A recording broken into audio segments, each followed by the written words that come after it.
This is Envision Self-Healing Podcast, episode number 62.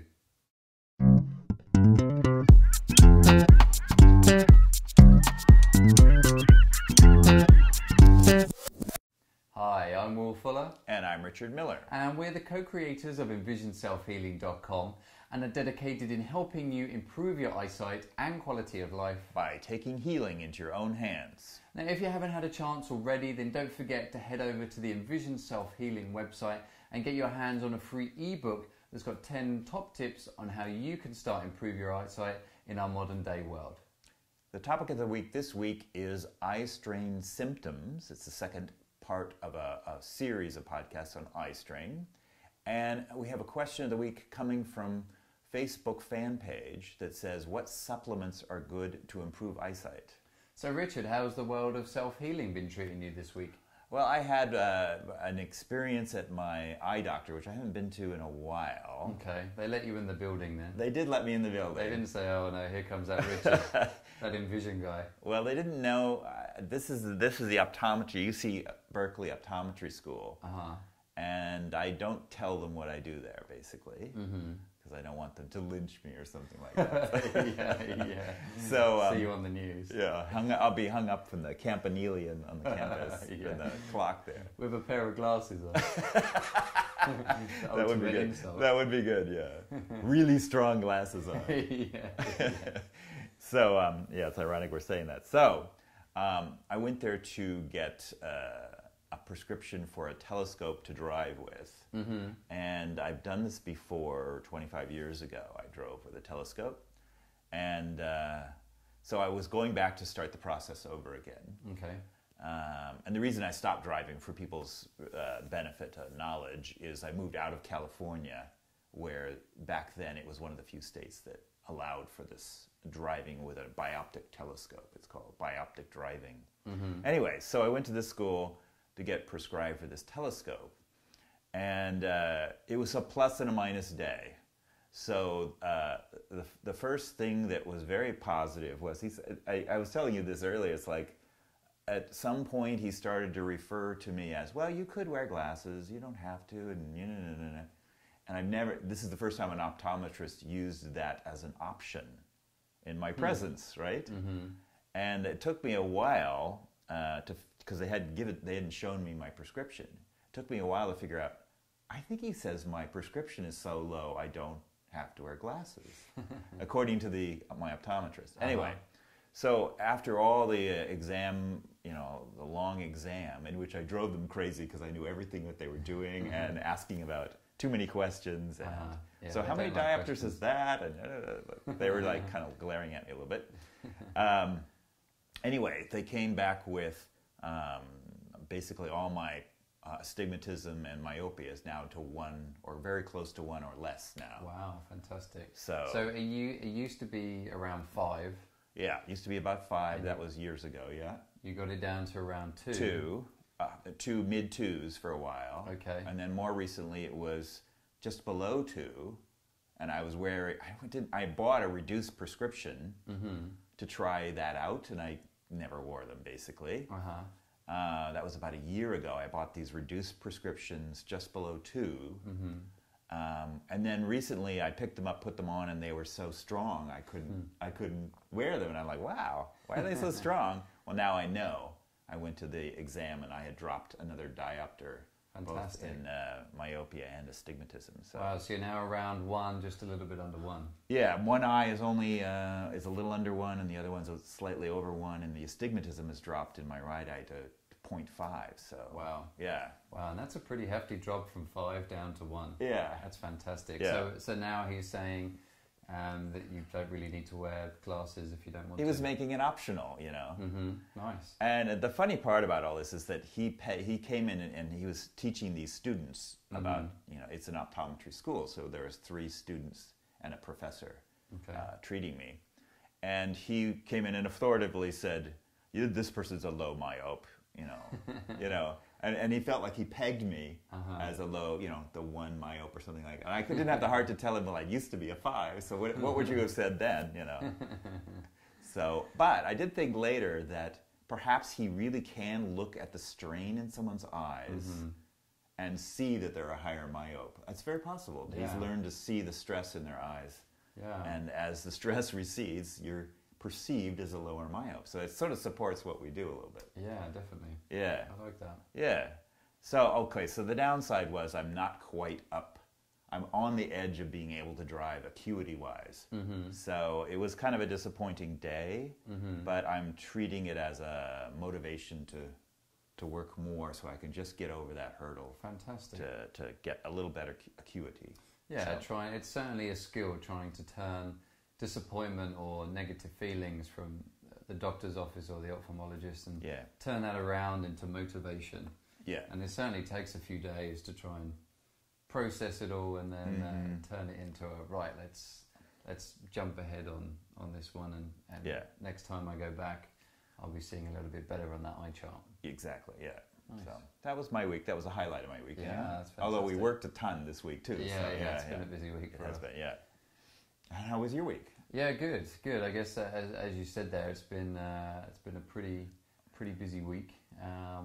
So I guess one of the things that really stood out for me this week was that I didn't get to spend as much time in the mornings to do my eye exercises. Even though I get up at 5:30 in the morning, it kind of means that there's you kind of shift the schedule around so that then fits up that morning gap. So even getting up at my normal time at 5:30, because we were trying to fit more into the schedule than usual, then it still meant that I wasn't necessarily getting to do my eye exercises. Right.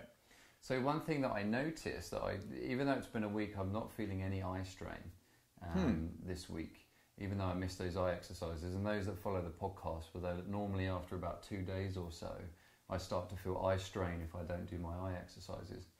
So I kind of reflected a little bit on my week and tried to figure out where that was and sort of why I was able to still feel like I've got pretty healthy peripheral vision, not too much eye strain. And in fact, the days were so long, but when it was getting to the evenings, I wasn't feeling that tired eye strain. I was amazed that I'd been doing a 12-14 hour day, but I didn't feel exhausted. Right. I mean, I was tired. As soon as I hit the pillow, I fell asleep. But I didn't have that normal drained, can't really think thoughts kind of feeling that I used to get previously before kind of expanding the periphery and sort of getting that eye strain there. So I was really trying to figure out what that was. And I realised it was because I was spending a lot of time on public transit, crossing across San Francisco, the other side. I was spending at least an hour and a half on public transit this week every day.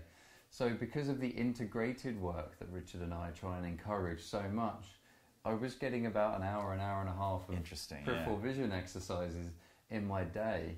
And I was really being focused with that because I knew I wasn't getting in my morning dose of eye exercises. So it was that much more important. I made sure that the phone went away. I wasn't doing any emails or checking anything on the phone.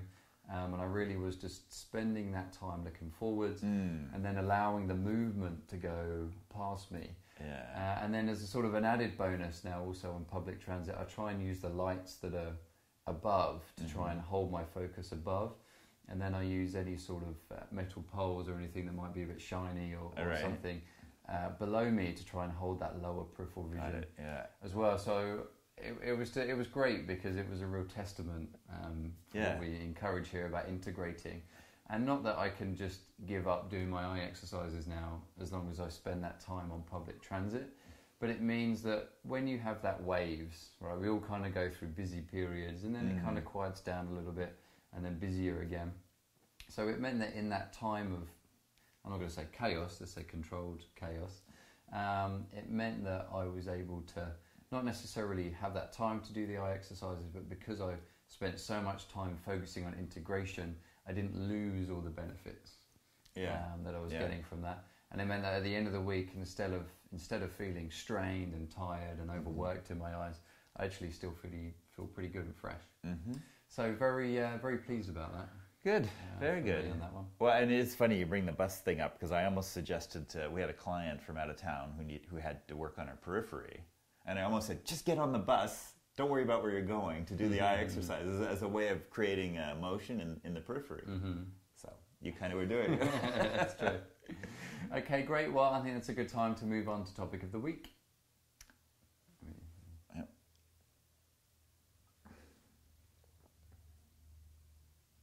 Are you doing it or am I? You do it. Okay. And the topic of the week, this... I'll have to fix that. Let's do this again. And the topic of the week this week is Eyestrain symptoms. And this kind of carries on from last week's podcast where we talked about what causes eye strain, and we're certainly noticing how much this is coming up for a lot of people. And even though Richard and I spend a lot of time working with people with particular conditions, and we normally focus on people reducing and getting rid of their eye strain because of their condition, Right. we're finding more and more we're just getting people from the general public that have no eye conditions at all contacting us and trying to overcome the eye strain, which really has become a condition in itself now. Right. And in researching this podcast, you went online and looked for the American Optometric Association's take on eye strain, right? Mm-hmm.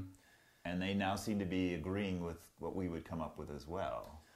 Uh-huh. And they're almost calling it a condition almost now. Yeah, I mean, I guess you could see it as repetitive strain, Right. injury, just like anything with the body. If you overuse it, then it eventually tightens up and stiffens and fatigues. Right. So repetitive strain injury, that's what we're doing with our eyes. And there's also the separate side of it that's probably more common that you'll see, which is CVS, which is computer vision syndrome. Right. But the reason why we're not just addressing computer vision syndrome straight away is because it's important to identify that it's not just the computer that causes eye strain. And we're lucky that ophthalmology and more mainstream medicine is starting to take this on board a little bit more and acknowledging that how excessive near work and poor environments are certainly contributing to eye strain and causing poor vision. And we were very pleased when we did the research for this that they're accepting poor circulation as even an issue to deal with, which I don't think they had ever dealt with before. Yeah. So it's great to see that the rest of the world is catching up. Yeah.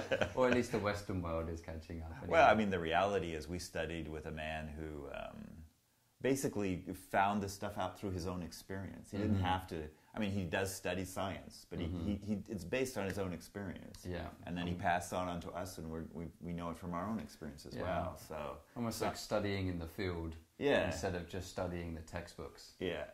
Which anyone that has worked in a company that somebody comes straight from college with no real experience in the field and then just starts making judgments, then it can be a little bit tough. Yeah. So it's great to see that sort of eye strain is being highlighted a lot more there. But what we want to discuss today is kind of the symptoms of eye strain, because there's nothing worse than having eye strain or any particular strain, but not know anything about it. Right. And this is where we took the list from the American Optometric Society, added a little to our own stuff to it, and then we realized, hey, you can actually explain these symptoms based on the causes we went through.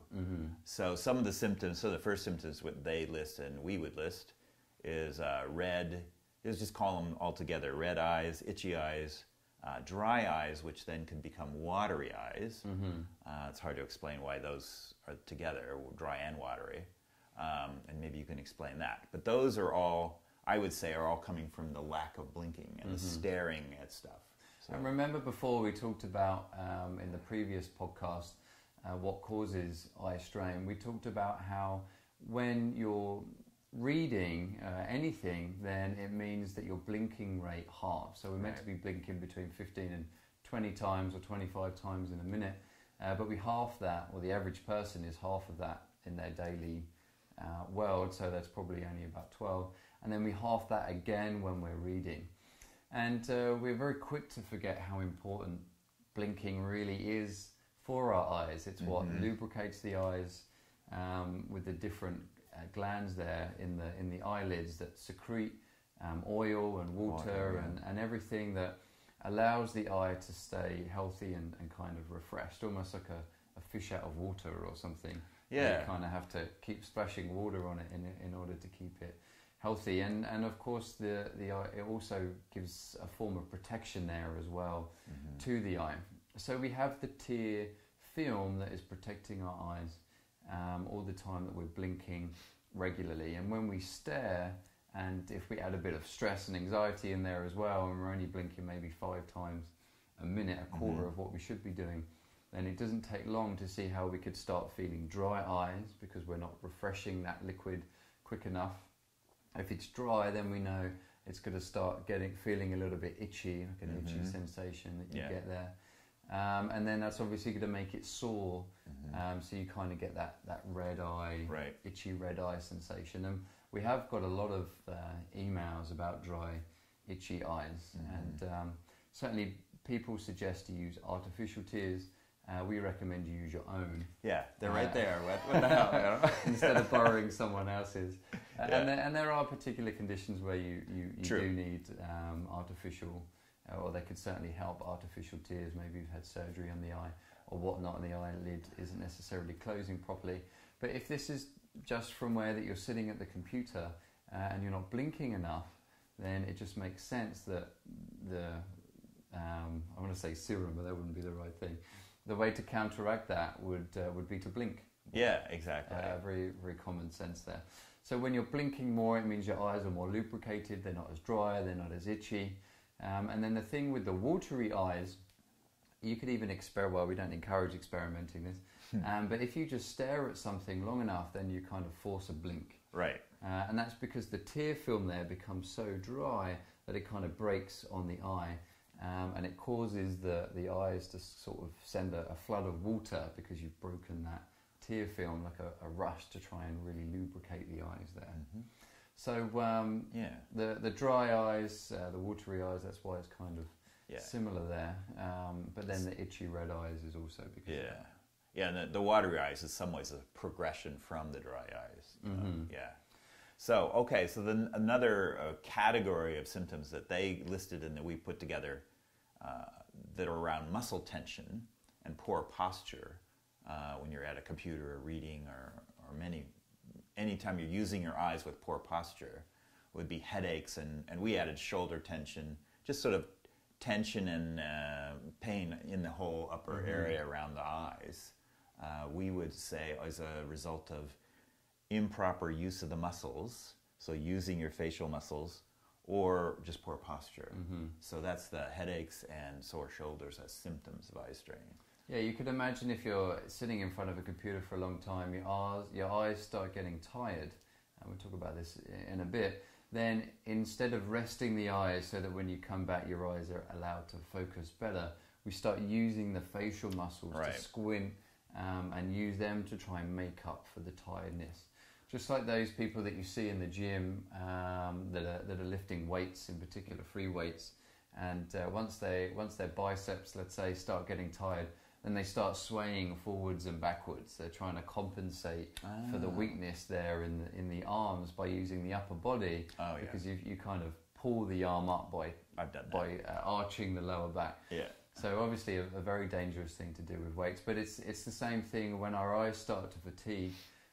We try and use our facial muscles to compensate for that weakness. So that's kind of that scouring. Or indeed, if you're trying to keep your eyes alert, then you kind of expand your eyes open, and that's where you kind of get those wrinkles on the forehead there. That if you are spending money on lots of moisturizers, or indeed you want to stay youthful for as long as possible, then certainly by avoiding the crinkling of the forehead there, then you'll last a little bit longer in that front. So you're also saying with the headaches there, you can imagine then with that excess strain that it's all going up around the forehead area, and also you've got the side here around the side of the head, which is the muscle that's connected to the jaw. So just like Richard was saying with the tightness with the shoulders, we also get tightness in the jaw if we're kind of staring or we're very centrally focused, then we're all tight in the middle instead of being relaxed out in the periphery there. So the jaw becomes affected by that and becomes very tight. So you kind of, a lot of you can just feel now, if you feel in the side of the jaw area there, that just underneath the earlobe, a little bit to the front, you'll feel probably some tension there if you're somebody that suffers from that. But then the muscle is actually in the side of the head, the temple area of the head. So tension up there as well is also going to lead to headaches. Definitely. And another symptom. Can we move on to the next symptom? You can do, yeah. Do you want to talk a little bit maybe about tension in the neck and shoulders? Oh, yeah. So tension in the neck and shoulders is really from, again, poor visual posture. So a lot of the time we're leaning our head forward. Ooh, that hurts to even show you to do that. You're leaning your head forward, which is creating a strain on the back muscles of the neck. It's just like your head is no longer sitting properly on your spine. It's leaning forward, and that's a huge weight that you're trying to hold up with the muscles on the back of your neck. And then often you'll then tighten the muscles on the side of the neck to stabilize the whole thing. Yeah. And you basically now got tension all around your neck. Yeah, you could think about it. We're meant to be moving our head around. If you ever watch, go to the zoo and watch an animal, or if you're lucky enough to have animals in your backyard, then notice that they never stare forward very rarely. They tend to always be moving their head around, where if you think that if you're staring in front of a computer or a book or something, or even watching TV, it's very centrally focused. It's just those muscles there. And you also find a lot of people tend to raise their shoulders up. Oh, right, yeah. We say that you're wearing your shoulders as earrings, and that's sometimes to do with the typing keyboard, or indeed just subconscious tension, because you're so focused in what you're reading there, you're not in tune with what your body is doing, so we kind of raise the shoulders up. Now, you could imagine all that tension in the shoulders and neck, and we're reducing the amount of blood flow to the eyes, which, of course, if you're not getting enough blood flow to the eyes, not enough oxygen, then that's going to fatigue it in itself. You want to have maximum blood flow. Yeah, that'll fatigue your entire visual system, not having enough oxygen or nutrients. And that's just common sense with any muscle. If you're not getting enough oxygen to it, then you don't get that process of rejuvenation, so the muscle becomes fatigued. So it's not like this is exclusive to the eye, and it's not like, oh, these guys have got this special knowledge that no one knows about. Just look at any textbook about how muscles work and how cells work, and you know that they have to have a good supply of oxygen, and they also need that delivery system that's going to take the waste away as well as take the nutrients to it. So tension there means you're not getting enough blood flow, and in time that's just going to lead to fatigue. Well, and actually, we would believe it leads to conditions as well, more serious conditions. But that's another podcast. So, so you can see then how this all leads to another symptom, which is difficulty focusing. Right, and then we would add in one other piece of the anatomy, which is the muscle around the lens that's squeezing the lens to focus around the lens, so you can focus close, which is what we're doing when most of the time when we're getting Eyestrain, we're focusing close. So you've done all this tension in your neck, your forehead, you're not blinking, and now you add the tiredness in the muscle that focuses the lens, and no surprise, your eye has trouble focusing, troubles using that tired, sore, and stiff muscle to focus. Yeah, I wonder if a good gauge should be for us to tell people that when you're reading or using the computer or anything, is just to stand on one leg. And when your leg starts feeling tired, that's when you need to go and take a break. Yeah. Because it's the same thing, right? Good, yeah. It's the muscle fibers becoming tired that are in the eye that are contracting in order to round the lens for you to focus. Well, you can't hold that all day without resting it. Muscles aren't designed to do that. And we know, even just from our shoulders and jaw and neck, that when you force it to stay in that position for a long period of time, then the muscles stiffen up and hold in that position.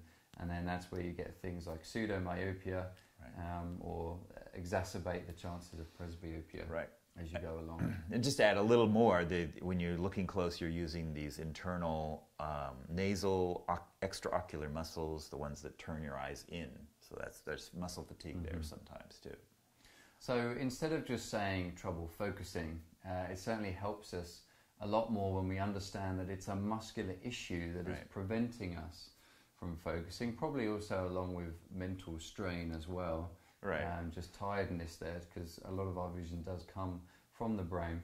So, but by understanding these in a lot more detail, then it's going to help you understand why you should take those sort of regular breaks from the computer instead of just holding it close all the time. I did come up with one last symptom that I forgot about then, and this is the American Optometric Association mentioned this as well, as light sensitivity. So after all of that, strain, then you go outside and you're like, whoa, it's so bright out here. Yeah. And that is a symptom of strain. Ironically, we also would say you're staying away from sunlight could be leading to strain too. Yeah. But and I'm not sure they would say that, but we do. Spending all your time indoors, you're not really adapting to that sunlight. Yeah. But certainly if all those structures in the eye are fatigued and tired, the muscles are tired, because the eye has its own natural ability to not strain in sunlight. It's something that we've developed with blinking at the front of the eye, and then the pupil constricting, so you're reducing less eye, and then the lens can filter out the light, and then the back of the eye and the retina itself is all developed so that we can adjust to sunlight. But you can imagine if all those components of the eyes have been fatigued and overused just from staring all the time and working from near, then you could imagine how it's then difficult when you go out in that sunlight. But I'm pretty sure as well, if you sit inside an office for 12 hours and then go out in the sunlight, if you didn't strain your eyes at all, you would still be going, whoa, to the sunlight. So that's a good one. But we certainly do notice people that come to us with conditions. One reason why they do struggle with being outside is because their eyes are overworked and fatigued. Right. So certainly we're talking here a lot about near work, but just like what we talked about last week about the causes of it, about misuse, overuse, underbalanced, not adapting to sunlight. That's all part of what we're talking about here, about those symptoms. And then they do mention the words, again, the AOA, tired eyes as a symptom, which is kind of a vague, like, tired sore eyes, sore eyes. Which is, I guess, what we're talking about when we use the word fatigued. Yeah. I guess. And I realize, again, we could add why a little bit here. Another why that we haven't mentioned yet, which is the improper, a lack of balance between the central vision and the periphery. So again, when we're straining our eyes, we're overusing the central vision and having an unbalanced visual system. Yeah. So that's another reason for tired eyes. And you could imagine if you're not resting them at all, because once you finish with your work during the day, you then go home, watch TV, read a book, whatever it is, look people up on Facebook, then you're just continuously using the eyes, you're not giving them that rest. Right. So if you just do that it'd be like exercising all day, every day, and then never resting. It's just detrimental, you're fatiguing the muscles, and eventually you're just forced to stop. And that's what all these symptoms are. It's your eyes, your brain, and your body telling you you need to stop. You're working us too hard, and we're going to let you know about it. Yeah. And they do that by being dry and the headaches and the fatigue. It's your own body telling you you need to stop and rest. And we just live in this modern day society of, if I'm tired, caffeine. Yeah, or some aspirin and some fake tears. Yeah. Put the fake tears. Or there's something wrong with me. Why can't I sit and work for 15 hours? Why am I getting tired? Yeah. When obviously that wasn't what our eyes were, and mind was even designed to do. We were meant to be resting. So instead of just seeking to try and defeat nature and overcome our own body's natural ability to tell us that you're sore, fatigued and overworked, and then you need to start looking at how you can then prevent and treat eye strain, which is certainly what we're going to be looking at next week. Exactly. A little bit more. Exactly. So I think that's a good time to move on to question of the week.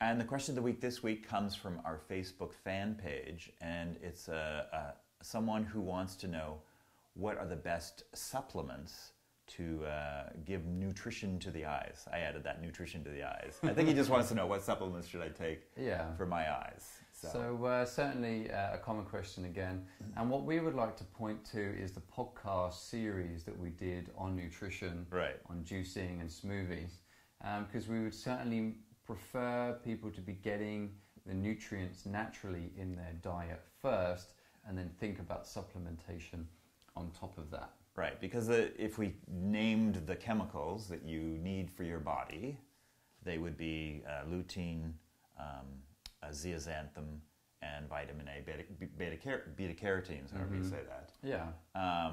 And those are all within the juicing realm. I mean, that's very much what you get from juicing green leafy vegetables or carrots for the beta-carotenes. and the vitamin A. So it's not that difficult to get those, really. No, and as long as you sort of get your dark leafy green vegetables and you have your coloured fruits and vegetables, I mean, it just makes sense. Something that's appealing to the eyes is something that's full of colour and a mixture there between the greens and then the nice brightly coloured there. So there's a reason why we're attracted to that. Yeah, I like that, yeah. And it's because, you know, we've evolved to want to desire these bright colours and fresh looking greens. It's attracted to us for a reason, because it's actually good for us. Right. As opposed to, I guess now, people, when they see a greasy burger on advertisement for a fast food restaurant, that we seem to have flipped a little bit there, and now we find that more appealing. It's true. Than the nice bright colours. But if you think about previous, maybe before the last 50 years, then we were sort of attracted to those bright colours. So, and it makes sense, because that's what is good for us and also good for our eyes. So for then the supplements, then you really want to look at, first of all, how you can start incorporating it into your diet. If you have a particular condition that maybe your ophthalmologist or yourself thinks that you then want to supplement, then you can look out for those key elements and nutrients and then supplement that way. But we do certainly recommend that you consult with your ophthalmologist or a nutritionist about whether you should be supplementing that in your diet first. Yeah, and if you're looking for zeaxanthin, it starts with an X. We'll just give them that clue. Then you can figure out the rest of the spelling, but it starts with an X, so you're not looking under Z. But so basically, you could get them with real foods. I was thinking how you're talking about colors. It's like the pills aren't very colorful, are they? They're just sort of a white gelatin-looking thing. So. Yeah. And in fact, I think I know it's orange squash. You don't have that in America, but in the UK we have sort of concentrated orange that you then dilute. And I know they add that orange as a dye because people don't associate orange with. I think it's meant to be sort of a grey colour, but they add dye to it because that's what we're attracted to. Well, they do that colour. Right. And I think I also heard, I don't know if this is true or not, that they inject colour into some fruits to make it look more appealing. They do, yeah. So it's better for you. Yeah. That's why we eat organic. Yeah. So the podcast that we're talking about here is podcast number 24, and it's about nutrition that's good for your eyesight, or eating your way to better eyesight. There's a couple there, so certainly head back there to number 24, and we did a couple of series. So we can listen a little bit more about where you can get the nutrients, and then indeed you can find out a little bit more about supplementing it on top. Yep. Okay, great. Well, we hope you enjoyed this week's podcast. If you want to get a lot more information on eye exercises and how you can start improving your eyesight, then head over to envisionselfhealing.com, and you'll find some exercises there that you can start doing. And if you know the particular condition that you have, then go to the conditions tab, and you will find some preset exercises that we've written for you, so that you don't have to be messing around, wasting time looking for the eye exercises, and you can just start doing them straight away. If you haven't done, then check out the free ebook, A Modern Day Guide for Improving Eyesight, where we do go through some more basics on how these eye exercises can help you, and indeed how our modern day life is affecting us, just like Eyestrain, and what you can do to start overcoming our modern day world and indeed some of the issues that it's causing to us. You can also head over to our Facebook fan page. Just type in Envision Self Healing into Facebook, and you will see us there. Like our fan page and share the wealth, share the knowledge that we've got going there on that page, and feel free to interact with us over there. If you're watching this on YouTube or listening on iTunes, then subscribe to us, and also like and share that as well, to help as many people out as possible with this information that we're sharing. Okay, great. Well, good luck with your eye exercises this week, everybody, and happy healing. And have a good week.